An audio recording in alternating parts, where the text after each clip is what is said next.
Okay, and I am ready to start chapter 10 from Sideways Stories of Wayside School, and we are going to meet Paul.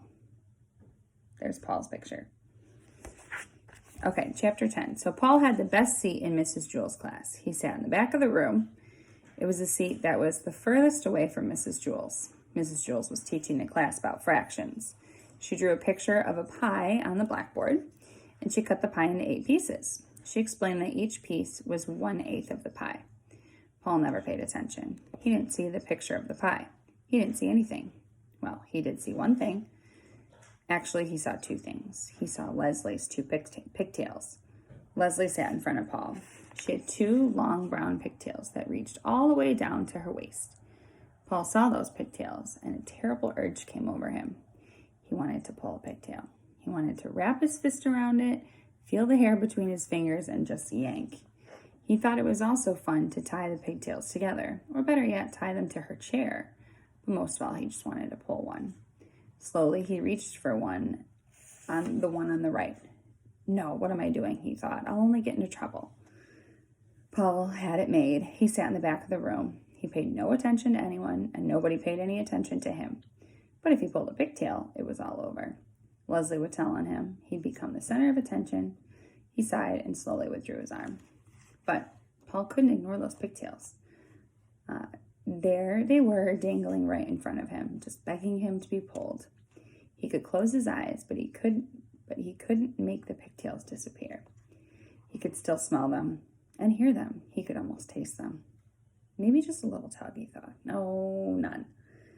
There they hung, easily within his reach. Well, just let him hang there, thought Paul. It'd be foolish to pull one, no matter how tempting they were. None of the other children in the class pulled pigtails. Why should he? Of course, none of the other children sat behind Leslie either. It was just a simple matter of being able to think clearly, that was all. Paul thought it was over and decided not to pull one. It was as simple as that. Suddenly, his arm shot forward. He grabbed Leslie's right pigtail and yanked. Ah, she screamed. Everybody looked at her. Paul pulled my pigtail, she said. They all looked at Paul. I couldn't help it, said Paul. You better learn to help it, said Miss Jules. She wrote Paul's name on the blackboard under the word discipline. Tell Leslie you're sorry. I'm sorry, Leslie, said Paul. Said Leslie. Paul felt horrible. Never again would he pull another pigtail. Except there was one problem. He still wasn't satisfied. He had pulled the right one, but that wasn't enough. He wanted to pull the left one too. It was as if he heard a little voice coming from the pigtail saying, "Pull me." I can't, Paul answered.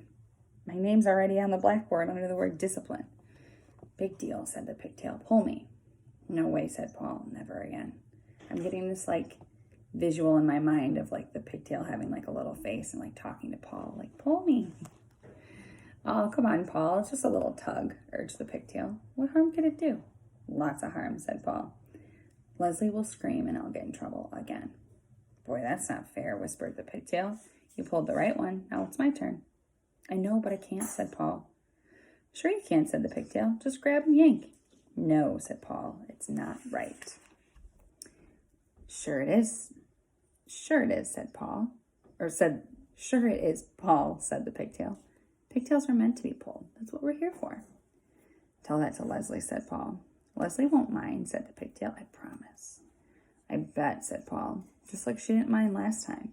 You just didn't pull hard enough, said the pigtail. Leslie likes us to be pulled real hard. Really, asked Paul. Cross my heart, said the pigtail. The harder the better. Okay, said Paul, but if you're lying, I promise. It's like he's got this little devil on his shoulder. He's I shouldn't do it, but I want to. He's struggling with this situation. I promise, said the pigtail. Paul grabbed the left pigtail. It felt good in his hand. He pulled as hard as he could and, screamed Leslie. Mrs. Jules asked, Paul, did you pull Leslie's pigtail again? No, said Paul. I pulled the other one. All the children laughed. Are you trying to be funny? Asked Miss Jules. No, said Paul. I was trying to be fair. I couldn't pull one and not the other. The children laughed again. Pigtails are meant to be pulled, Paul concluded.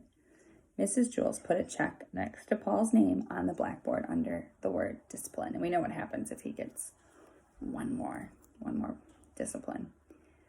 But at last, Paul was satisfied. True, his name was on the blackboard with a check next to it, but that really didn't matter. All he had to do was stay out of trouble the rest of the day, and his name would be erased. It's easy to stay out of trouble when you have the best seat in class. In fact, Paul could do this every day. He could pull Leslie's pigtails twice and then stay out of trouble the rest of the day. There's nothing Leslie could do about it. Suddenly, out of nowhere, Leslie screamed, "Ah!" Mrs. Jules circled Paul's name and sent him home early on. Remember what happens if you get sent home early? You have to go home on the kindergarten bus. Nobody would believe that he hadn't pulled Leslie's pigtails again. Risked it. Risky choices. All right, and then our next chapter is chapter 11, and this is Dana.